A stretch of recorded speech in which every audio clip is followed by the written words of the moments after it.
Star news Marathi, नवे पाऊल नवी दिशा।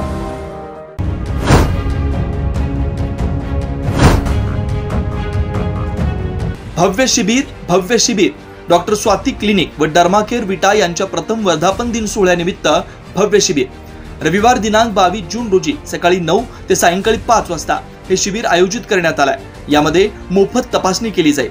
केस पेपर तपासणी नाही। यामध्ये स्किन ट्रीटमेंटवर त्याच दिवशी रजिस्ट्रेशन केल्यास 40% ऑफर असेल, तेही 5 दिवसांसाठी, सोमवार दिनांक 23 ते शुक्रवार दिनांक 27 पर्यंत असेल। औषधांवर 20% ऑफर सुद्धा असेल। स्थळ डॉक्टर स्वाती क्लिनिक व डर्मा केअर। मोबाईल क्रमांक 78 23 86 1502। तिरंगा चौक, राजाराम बापू बँकेसमोर, यशवंत नगर विटा, तालुका खानापूर, जिल्हा सांगली। प्रवेश सुरू doctor DY Patil public school विटा, CBSE, play group, nursery, LKG, UKG, पहिली ते 9वी, रोबोटिक्स, प्रत्येक क्लासमध्ये स्मार्ट बोर्ड, ॲबॅकस, आधुनिक प्रशस्त science lab, science Olympiad, NTSC, MTSC, NSSC scholarship परीक्षा तयारी, 8वी पासून IIT, JEE, नीट फाउंडेशन कोर्स बॅच सुरू, तायक्वांदो, योगा, स्केटिंग, धनुर्विद्या, संगीत, गिटार, डान्स। धूल चटा दो गिद्दों को, धूल चटा दो गिद्दों को जो घर में घुसकर घात करे। धूल चटा दो गिद्दों को जो घर में घुसकर घात करे। जीभ काट लो कुत्तों की जो हिंदू के खिलाफ बात करे। आज अखंड हिंदुस्थानातील हिंदू धर्मीयांचं श्रद्धास्थान, ऊर्जास्थान, आध्यात्मिक केंद्र श्री स्वामी समर्थ महाराजांच्या अक्कलकोटमध्ये जिहाद्यांची कायमची पायवाट बंद करण्यासाठी आपल्या सर्वांच्या उपस्थितीमध्ये हिंदू जन आक्रोश मोर्चा होतोय आणि या मोर्चाला आशीर्वाद देण्यासाठी माननीय निळकंठ शिवाचार्यजी महाराज, माननीय बसवलिंग शिवाचार्यजी महाराज हे आवर्जून उपस्थित आहेत। मी त्यांच्या चरणी नतमस्तक होतो। या हिंदू मोर्चामध्ये ज्यांनी अत्यंत सविस्तरपणे तुम्हाला समजेल अशा भाषेमध्ये मार्गदर्शन केलं ते अहिल्यानगरचे सुपुत्र, अहिल्यानगरचे दमदार आमदार माननीय संग्राम भैया जगताप साहेब। अक्कलकोट विधानसभा मतदारसंघाला पूर्णपणे विकसित करण्याचं स्वप्न उरासी बाळगून श्री स्वामी समर्थ महाराजांची जन्मभूमी, पुण्यभूमी विकसित करण्याचं काम ज्यांनी हातामध्ये घेतलंय ते या मतदारसंघाचे कर्तबगार आमदार माननीय सचिन दादा कल्याण शेट्टी साहेब। आणि नुसत्या 15 दिवसामध्ये महाराष्ट्राच्या विधानसभेत पुढच्या दारातून गेलेला तरुण तडफदार आमदार मित्र माननीय देवेंद्र कोटे साहेब। आणि तुम्ही सगळे इतक्या मोठ्या संख्येनं, निवडणुकीचा काळ नाही, उद्या कुठलं मतदान नाही, मतदान नाही 2029 ला लोकसभेचं मतदान आहे, 2029 ला ऑक्टोबरला विधानसभेचं, पण तरी सुद्धा हिंदू धर्मावरती आक्रमण होत आहे। हिंदू धर्माच्या बाबतीमध्ये कोणतरी चुकीच्या पद्धतीनं वागतंय हे तुम्हाला मनापासून कळलं आणि आपलीही काहीतरी भूमिका घेण्याची वेळ आली आहे हे तुम्हा सर्वांना कळलं। असे उपस्थित असणारे माझे सर्व हिंदू भावांनो आणि बहिणींनो, आता माझ्या अगोदर इतकं तिघांनी मार्गदर्शन केलंय, मी सुरुवात कुठून करावी मला समजेना, परंतु आपण छत्रपती शिवाजी महाराजांच्या राज्यामध्ये राहतो। छत्रपती शिवाजी महाराजांनी मोजके मावळे हाताला धरून रायरेश्वराच्या मंदिरामध्ये शपथ घेतली की मी हिंद राज्य स्थापन करेन, भगवान फडकवेन, त्या छत्रपती शिवाजी महाराजांच्या विचाराचे आपण सगळे पाईक आहोत, आपण सगळे वारस आहोत. छत्रपती शिवाजी महाराज औरंग्याला नमले नाहीत. छत्रपती शिवाजी महाराजांनी अफजल खानाचा कोतळा काढला. अरे आता तर आपल्याला सोपं काम आहे, आपल्याला जास्त का अवघड काम आहे का? तसं छत्रपती शिवाजी महाराजांच्या काळामध्ये फक्त घोड्यावरनं जायचं सोय होती. तुमच्याकडे आता सगळ्या सुविधा आहेत. तुम्ही आताची जी लढाई आहे ती अत्यंत वैचारिक दृष्ट्या लढायची आहे. आणि त्यामुळं छत्रपती शिवाजी महाराजांच्या काळामध्ये हिंदू मनावरती जर आघात करायचा असेल, हिंदू मनावरती जर आघात करायचा असेल तर त्यांची धर्मस्थळ उद्ध्वस्त करा. ही औरंग्याची शिकवण जी होती ती ह्या डुक्कर तोंड्यांनी तशाच्या तशी पाळलेली आहे. औरंग्याने जी शिकवण दिली आहे त्याच चालीवरती हे चाललेले आहेत, सेम तीच चाल. अरे पण औरंग्याला सुद्धा तेव्हा छत्रपती शिवाजी महाराज त्यांनी त्याला पाणी दाखवलं होतं. महाराजांनी धर्मवीर छत्रपती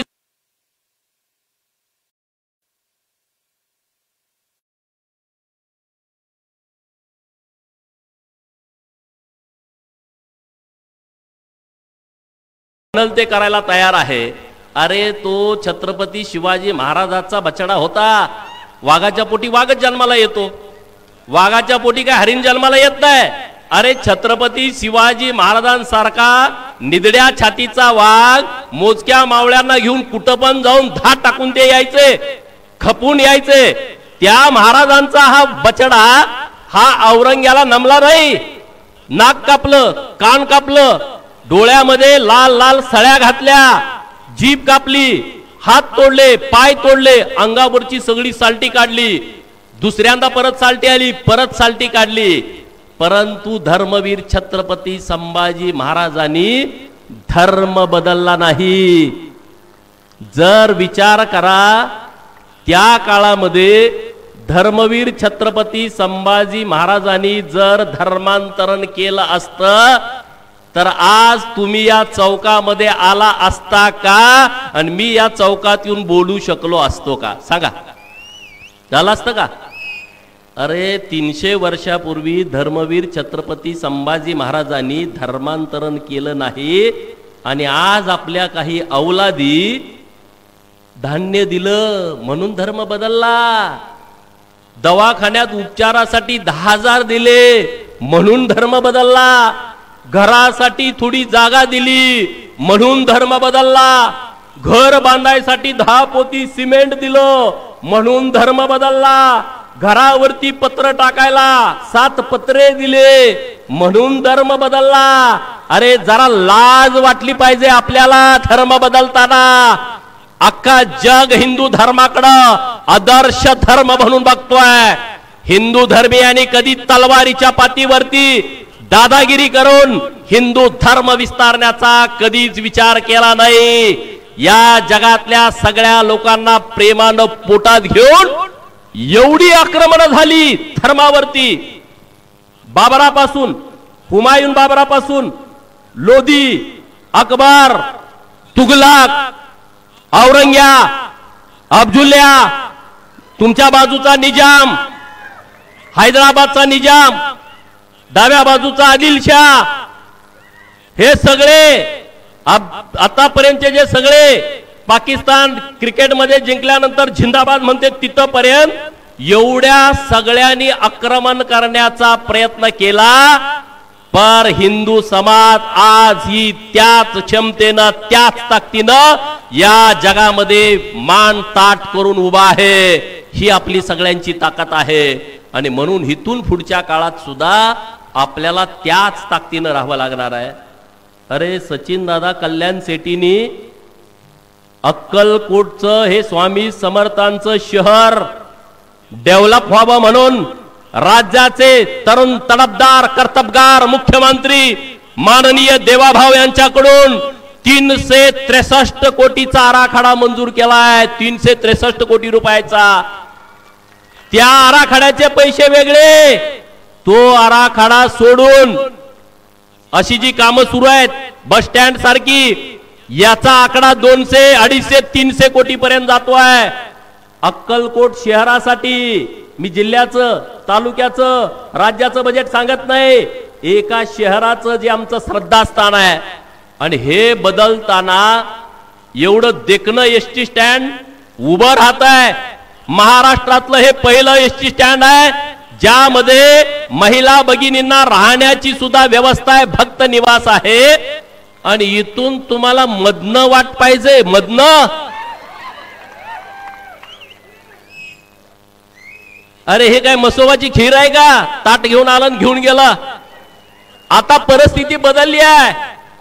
राज्यामध्ये देवाभाऊंचं सरकार आहे.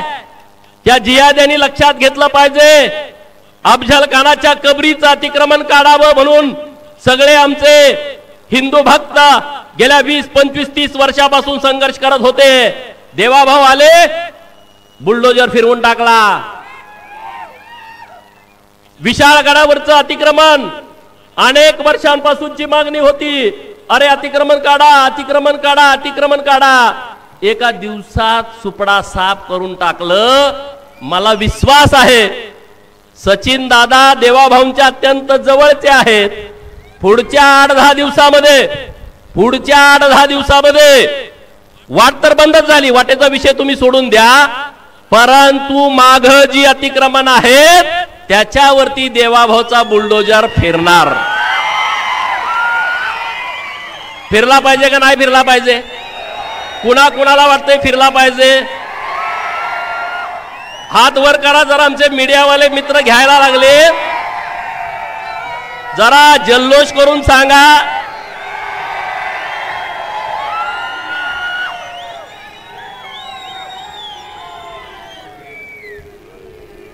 ह्या भावना आहेत लोकांच्या.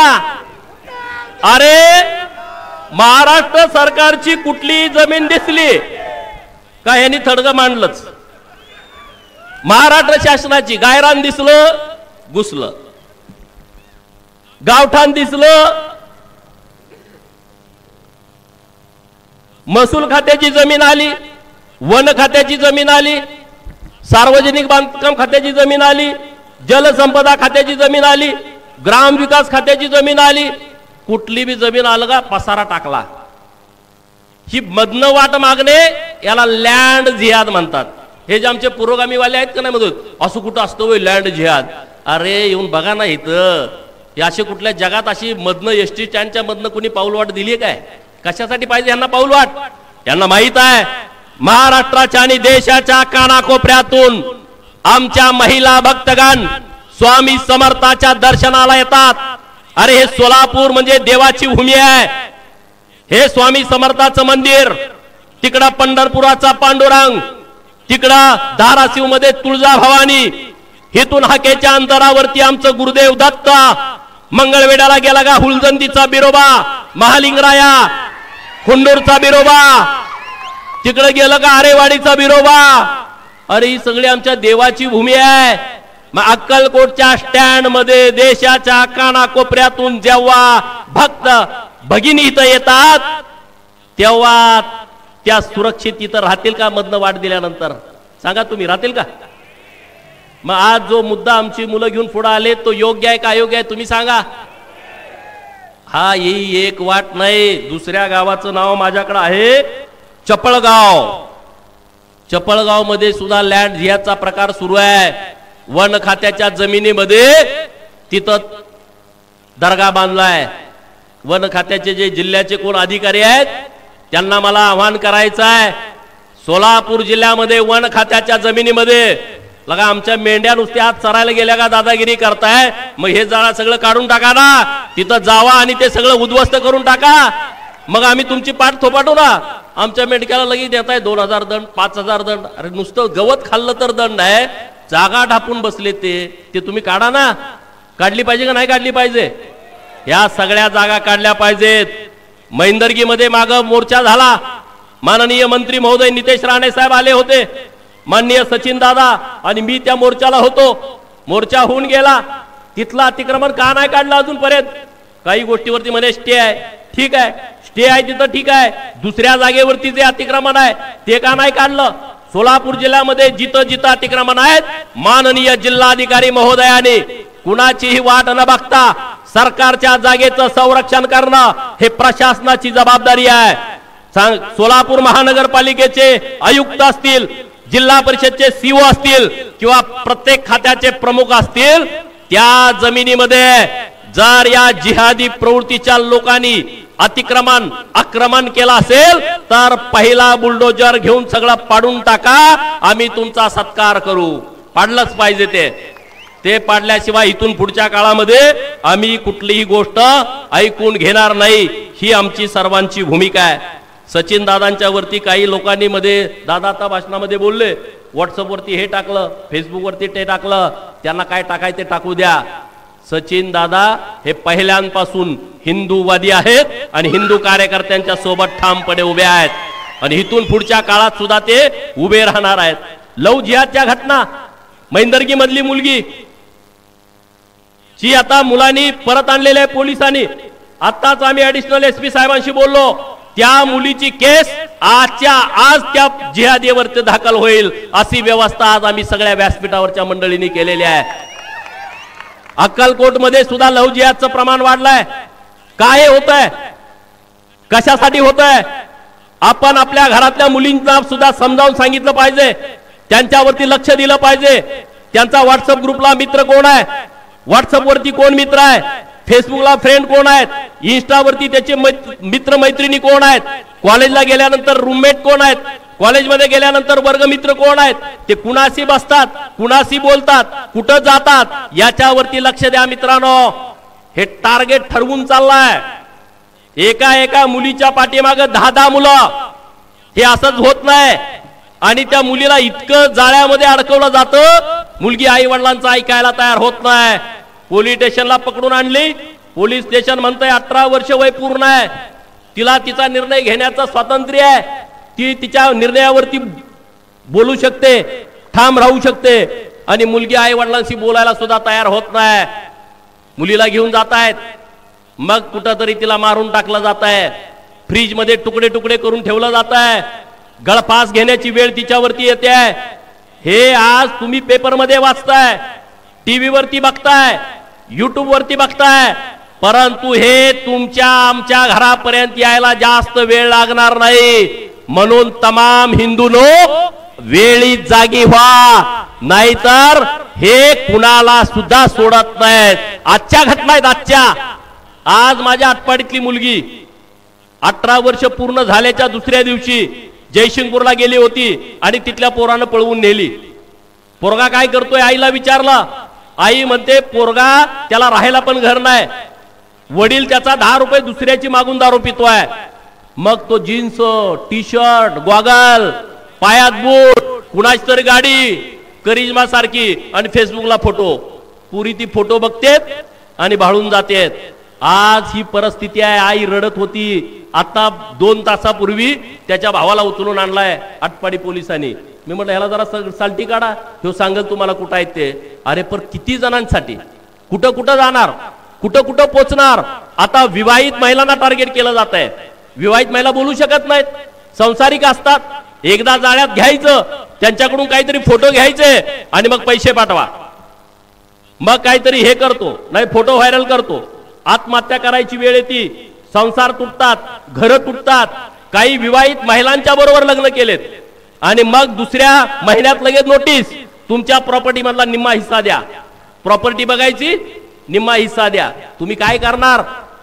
ती मुलगी तुमचं ऐकत नसते. अशी प्रकरणं महाराष्ट्रामध्ये मोठ्या प्रमाणामध्ये सुरू आहेत. लँड जिहादची प्रकरणं मोठ्या प्रमाणात सुरू आहेत. धर्मांतरण मोठ्या प्रमाणात सुरू आहे. धर्मांतरण आकडेवारी मी आणली तुम्हाला. 2011ला जेव्हा जनगणना झाली तेव्हा हिंदू होता 96.63 कोटी. बघा 2011ला हिंदू होतात 96.63 कोटी. मुसलमान आहेत 17.22 कोटी. रोहिंग्या मुसलमान, बांगलादेशी मुसलमान आहेत 2 कोटी. ख्रिस्ती आहेत 2.78 कोटी. 2011 नंतर कोरोनाच्या काळामध्ये जनगणना झाली नाही. आता 2025 आहे. आताचा जेव्हा आकडा येईल, आपलं चाललंय हम दो हमारे दो, तिकडं हम दो हमारे दो नाही आहे, हम चार हम तीन. विचार करण्याची वेळ आली आहे.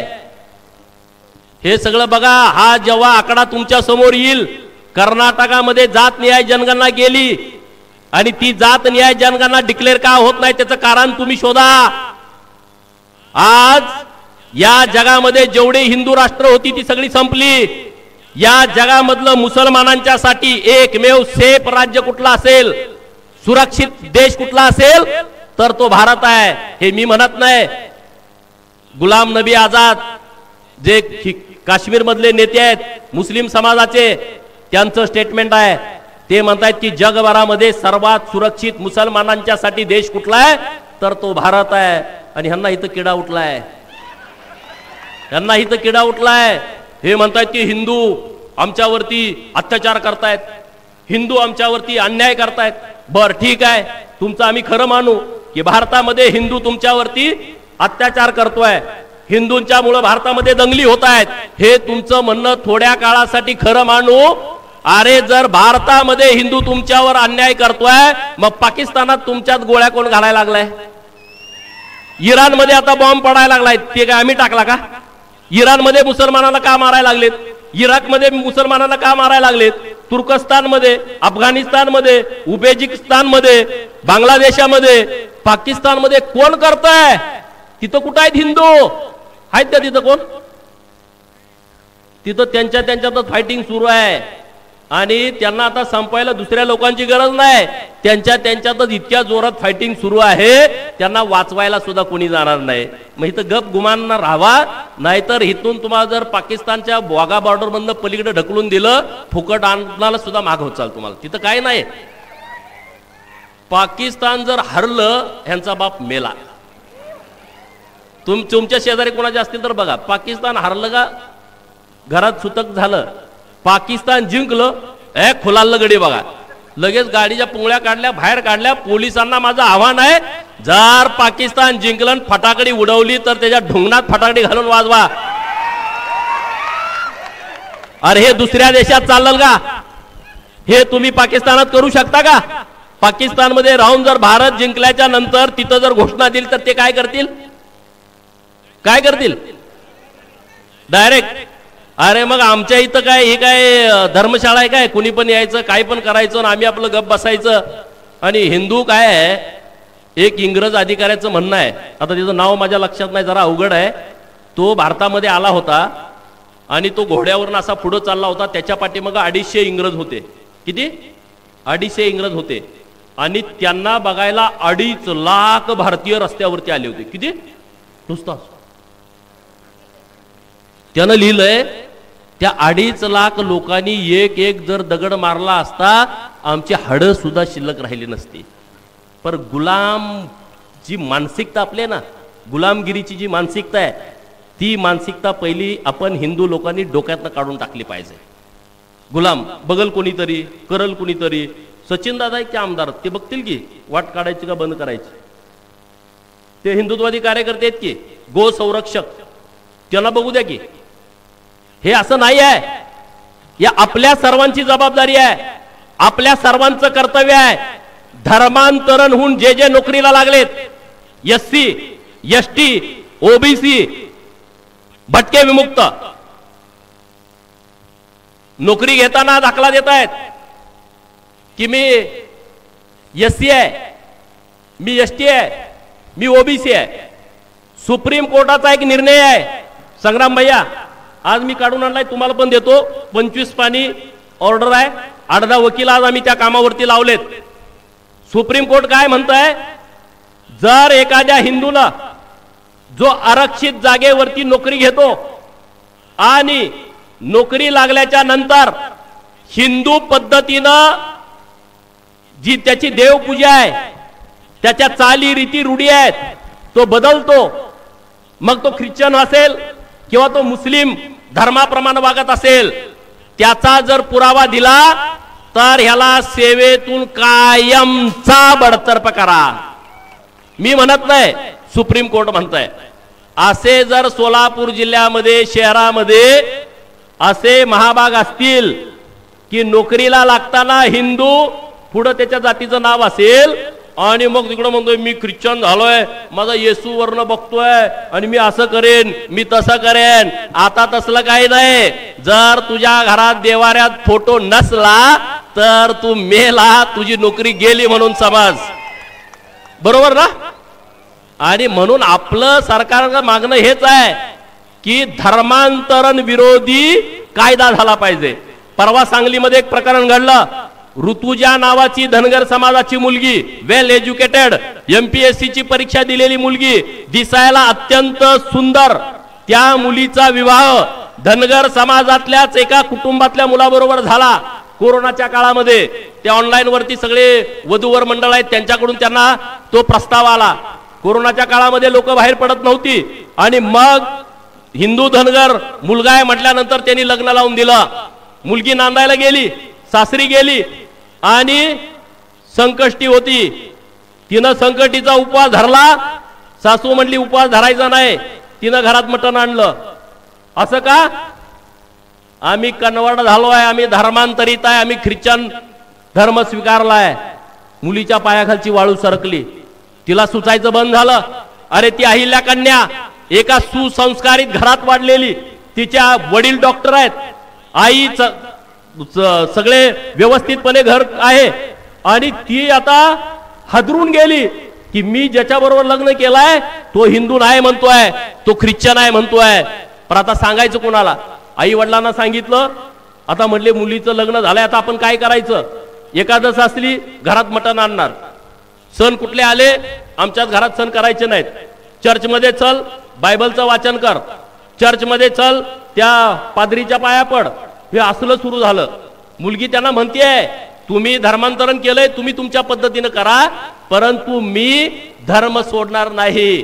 माझ्यावरती जे हिंदू संस्कार आहेत, माझा जन्म हिंदू धर्मामध्ये झालाय, मी धर्म सोडणार नाही. 1 वर्ष गेलं, 2 वर्ष गेलं, 3 वर्ष गेलं, 21 ला लग्न झालं. 2025 साल आलं, मुलगी गर्भवती होती. मुलीच्या पोटामध्ये 7 महिन्याचं बाळ होतं आणि आपल्याकडे 7 महिन्याचं बाळ झाल्यानंतर आपण डोवाळे जेवण घालतो हिंदू संस्कृतीप्रमाणे. आणि मग ह्यांच्या घरी हालचाल चालू झाली माहेरकडं, आईकडं, की आता मुलगी गर्भवती आहे आणि आता आपण डोवाळे जेवण घालायचं. इकडं डोवाळे जेवणाची तयारी सुरू झाली आणि ते नराधम लोक म्हणायला लागली की हिंदू पद्धतीनं डोवाळे जेवण करायचं नाही, गर्भसंस्कार हिंदू पद्धतीनं करायचे नाहीत, गर्भसंस्कार हे ख्रिश्चन पद्धतीनं करायचे, तिकडं पादरीकडे जाऊन करायचे. अरे मुलगी म्हटली नाही, मी हे करू शकत नाही, मी धर्म बदलू शकत नाही. ते मानायला तयार नाहीत. सरते शेवटी त्या मुलीनं पोटातलं 7 महिन्याचं बाळ असताना देखील गळफास घेऊन आत्महत्या केली. मित्रांनो, गळफास घेऊन आत्महत्या केली. म्हणजे धर्मवीर छत्रपती संभाजी महाराजांनी धर्म बदलला नाही, मृत्यूला सामोरे गेले. त्याच पावलावरती या मुलीनं पाऊल ठेवलं, स्वतःला संपून घेतलं, पण धर्म बदलला नाही, धर्म बदलला नाही. ही आत्ता घटना घडली आहे. मग तो पादरी, मी सांगितलंय SP साहेबांना, क्षणानून सोडा, आता यांना सोडू नका.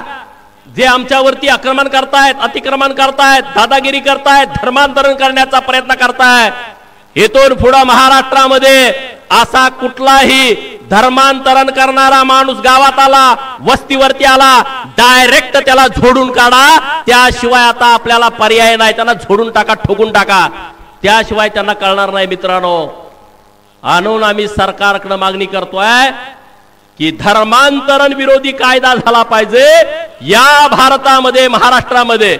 महाराष्ट्र सरकारनं कायदा केल्यानंतर धर्मांतरण कायदा तुम्ही आणा आणि जे धर्मांतरित झालेले आहेत आणि जे सरकारचा लाभ घेतायत त्यांचे सगळे लाभ बंद करा. हे मनानं देवाऱ्यात देव आणून ठेवतील. मसोबा कुठं आहे, बिरोबा कुठं आहे, मकुबाई कुठं आहे, दत्त कुठं आहे, पंढरीचा पांडुरंग कुठं आहे, माझ्या घरात लावायचा आहे. आणा, वस्त्राला मागवतील, मग त्यांना कळेल येशू तुम्हाला वाचवणार नाही, तुम्हाला हिंदू धर्मच वाचवणार आहे. त्यासाठी धर्मांतरण विरोधी कायदा आम्हाला पाहिजे. आणि मला ठाम विश्वास आहे महाराष्ट्रामध्ये देवाभाऊंचं सरकार आहे. आणि देवाभाव अत्यंत संवेदनशील आहेत, हिंदू धर्माच्या बाबतीमध्ये अत्यंत संवेदनशील आहेत आणि नक्कीच ते एक चांगला कठोर धर्मांतरण विरोधी कायदा महाराष्ट्रामध्ये आणतील ही आपल्या मोर्चाची मागणी आहे. बरोबर ना? आणला पाहिजे का धर्मांतर विरोधी कायदा? सगळे हात वर करून सांगा, धर्मांतरण विरोधी कायदा आला पाहिजे का? जोरात ज्याला बोलता येते त्यांनी सांगा, धर्मांतरण विरोधी कायदा आला पाहिजे का? लव जिहाद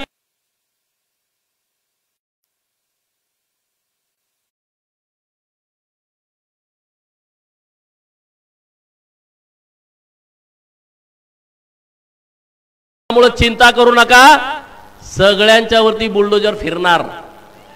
आता कोणाची गई केली जाणार नाही, अजिबात नाही. मला सचिन दादांनी सांगितलं इथं कुठं 7-8 बूथ आहेत, दादाला मत आहेत 28, 27, 25 बूथवर मतदान 1000. आणि आता तुम्हाला दादा जातीवादी दिसतो का रे? मतदानाच्या दिवशी दादाचं कमळ तुम्हाला दिसलं नाही, आता तुम्ही म्हणता का? तुम्हाला काय समजायचं ते तुम्ही समजा, तुमचं आता काही होणार नाही. आणि जर उपोषणाला बसले, पोलीस प्रशासनाला माझी विनंती आहे, CCTV लावायचे आणि 4 पोलीस तिथं राखण ठेवायचे, डॉक्टर तिथं ठेवायचा, त्यांना अन्नाचा कण सुद्धा खाऊ द्यायचा नाही. रात्री बिर्याणी खातेत. यांचं उपोषण कसं असतं माहिती का? दिवसभर उपोषण, रात्री बिर्याणी. कोण आहे बघायला? असलं नाही. बसू दे उपोषणाला. आता बसलं का मला सांगा, मी आणि सचिन दादा रोज फॉलोअप घेतो, परत उपोषणाचा नाद करणार नाहीत. जिथं तिथं आता अशाच पद्धतीनं तुम्हाला आणि मला लक्ष द्यावं लागेल. आता आम्ही सगळेजण सगळीकडे फिरतो. संग्राम भाईयांनी तिकडं एकदम वातावरण टाईट करून टाकलंय. खानदेशामध्ये, अहिल्यानगर जिल्ह्यामध्ये आम्ही आता 2-3 मोर्चामध्ये आम्ही दोघं बरोबर होतो. आम्हाला ह्यातून काही प्रसिद्धी नको आहे. त्यासाठी मला म्हणायचं आहे, ना मुझे नाम चाहिए, ना ही मुझे इनाम चाहिए, ना मुझे नाम चाहिए, ना मुझे इनाम चाहिए, मुझे तो बस भगवा से सजा पूरा हिंदुस्तान चाहिए. बरोबर ना? अरे छत्रपती शिवाजी महाराजांचा हा भगवा आहे, आपल्या वारकरी संप्रदायाचा हा भगवा आहे, प्रभू श्री रामचंद्राचा हा भगवा आहे. पुण्यश्लोक अहिल्या देवी होळकरांनी याच भगव्यासाठी आयुष्य अर्पण केलेला आहे, पूर्ण आयुष्यभर त्यांनी काम केलेलं आहे. अरे जर छत्रपती शिवाजी महाराजांचा हा भगवा सन्मानानं ताट राहायचा असेल तर या भारतातल्या प्रत्येक हिंदूनं जागा राहिलं पाहिजे. तुम्ही जर जागा नाही राहिला ना, वाईट वेळ येईल मित्रांनो, वाईट वेळ येईल. केरळात काय झालं बघा, सगळं कन्वर्जन झालंय. तामिळनाडूमध्ये काय झालंय बघा, कन्वर्जन झालं, धर्मांतरण झालं. पश्चिम बंगालची ती दिदी बघा, पूर्णपणे हिंदुत्वाच्या विरोधात.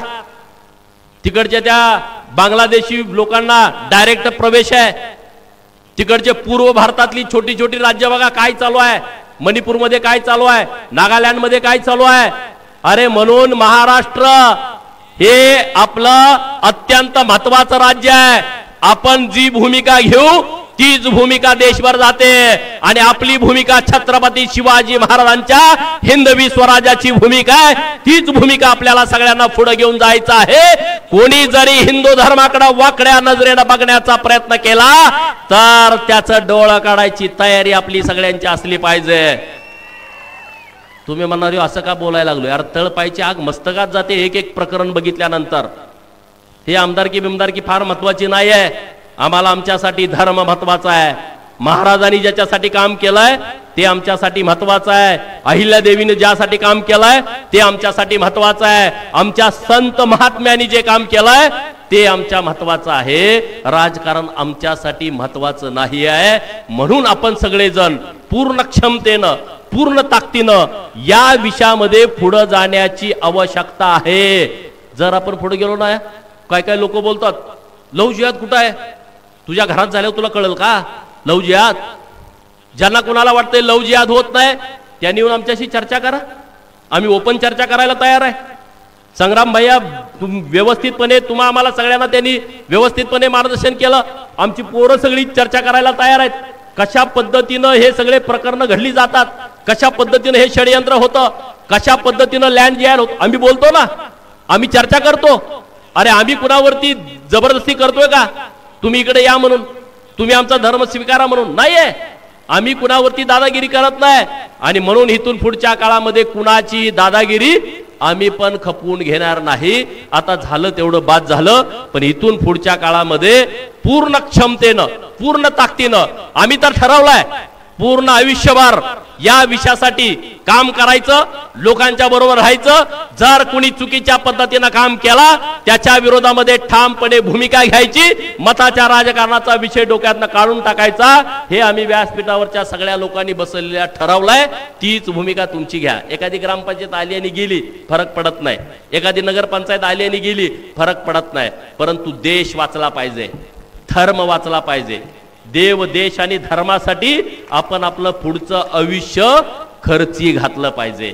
आणि महाराजांचं आपण नाव घेतो, त्यांच्या एक एक तर जर गुण घेतला ना आपल्याला काही अडचण येणार नाही. एक सिंगल एक एक गुण घेतला तरी आपल्याला काही अडचण येणार नाही.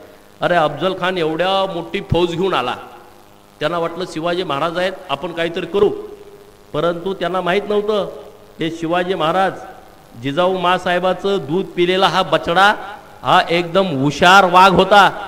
तिकडून अफजल खान आला, त्याच्या अगोदर भरजी नाईक त्यांचे जे सहकारी होते त्यांनी अशी रचना करून ठेवली होती, असा एक पडदा लावला होता. शिवाजी महाराजांना अफजल खान दिसायचा, पण अफजल खानांना शिवाजी महाराज दिसत नव्हते. त्यांनी काय पहिलं बघितलं नव्हतं ना, तेव्हा काय व्हॉट्सअप नव्हतं, फेसबुकवर नव्हतं, अफजल खानचं काय स्टेटस पडत नव्हतं, अफजल खान युट्यूबवरती दिसत नव्हता. त्यांनी बघितला आणि अंदाज घेतला, अवाढव्य असा माणूस, राक्षसासारखा. परंतु शिवाजी महाराजांनी वाघ नक्याने कोतळा काढून टाकला. अरे शिवाजी महाराजांनी वाघ नक्याने कोतळा काढला, आज त्याच वाघ नक्याची गरज आता आपल्या सर्वांना आहे. आणि लोकशाहीच्या माध्यमातून आपण नक्की जे कुणी चुकीच्या पद्धतीनं हिंदू धर्माच्या बाबतीमध्ये काम करतील त्यांचा कोतळा काढल्याशिवाय आम्ही राहणार नाही, हेच आपण आज ठरवूया. आणि इथून जाताना जसं संग्राम भैयांनी आणि सचिन दादांनी सांगितलं की इथून पुढच्या काळामध्ये अक्कलकोट ही पवित्र भूमी आहे, आम्हाला ऊर्जा देणार हे ठिकाण आहे. आणि इथून तुम्ही पाऊल वाट मागता, ही पाऊल वाट तुम्ही हे पाठवण्याचा धंदा करण्यासाठी पाऊल वाट मागताय, ती पाऊल वाट कदापि मिळणार नाही. पाऊल वाट काय, तिथली चिमूटभर माती सुद्धा तुमच्या गळ्याला लावायला मिळणार नाही. अशी व्यवस्था आम्ही करू आणि इथून पुढच्या काळामध्ये आम्ही ताकदीनं या विषयामध्ये पुढे जाऊ. जो चाहे अफजल खान उसको भेजो पाकिस्तान, जो चाहे अफजल खान उसको भेजो पाकिस्तान, आणि जो चाहे पाकिस्तान उसको भेजो कब्रस्तान. जय हिंद, जय महाराष्ट्र. आपल्या परिसरातील लेटेस्ट बातम्या पाहण्यासाठी स्टार न्यूज मराठी YouTube चॅनलला आत्ताच सबस्क्राइब करा.